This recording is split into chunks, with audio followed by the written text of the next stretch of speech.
ဝယ်ယူမဲ့ဖောက်သည်တွေကိုအလွန်မင်းစစ်စစ်ရွေးချယ်တတ်ပါတယ်ဆိုတဲ့ Ferrari တောင်မှဒီလူသားရဲ့ရှေ့မှောက်မှာတော့နာခံစွာနဲ့ဥညွတ်ခဲ့ရပါတယ်သူကတော့စိတ်ကူးရင်လို့တောင်မရနိုင်လောက်အောင်ချမ်းသာကြွယ်ဝတဲ့ဘရူနိုင်းနိုင်ငံရဲ့ဘုရင်ဟာဆာနဲ့ဘိုကီယာပဲဖြစ်ပါတယ်သူတဦးတည်းတင်စူပါကားပေါင်း9000ကျော်ပိုင်ဆိုင်ထားပြီးအဲ့ဒီအထက်ကအစီးရေ900ခန့်ဟာ Ferrari ကားတွေဖြစ်တယ်လို့ဆိုကြပါတယ်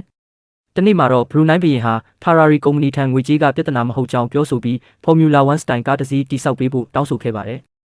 Ferrari ဟာဒီတောင်းဆိုမှုကိုလက်ခံခဲ့ပြီးကမ္ဘာပေါ်မှာ9စီးတည်းသာရှိမဲ့ကားကိုအထူးထုတ်လုပ်ပေးခဲ့ပါတယ်။အဲ့ဒီကားကတော့ Ferrari ရဲ့သမိုင်းတစ်လျှောက်ပထမဦးဆုံးတစ်စတိုင်ဂီယာစနစ်ပါဝင်တဲ့ Ferrari FS ပဲဖြစ်ပါတယ်။အဲ့ဒီနောက်မှာလည်းစစ်မှန်တဲ့ပြိုင်ကားအမျိုးအစားတွေကိုပဲထုတ်လုပ်တယ်ဆိုတဲ့ Ferrari ရဲ့ဂုဏ်သတင်းဟာဘုရင်ကြီးရဲ့ဆန္ဒနောက်ကိုလိုက်ပါရင်အစွမ်းကုန်စိန်ခေါ်ခြင်းခံခဲ့ရပါတယ်။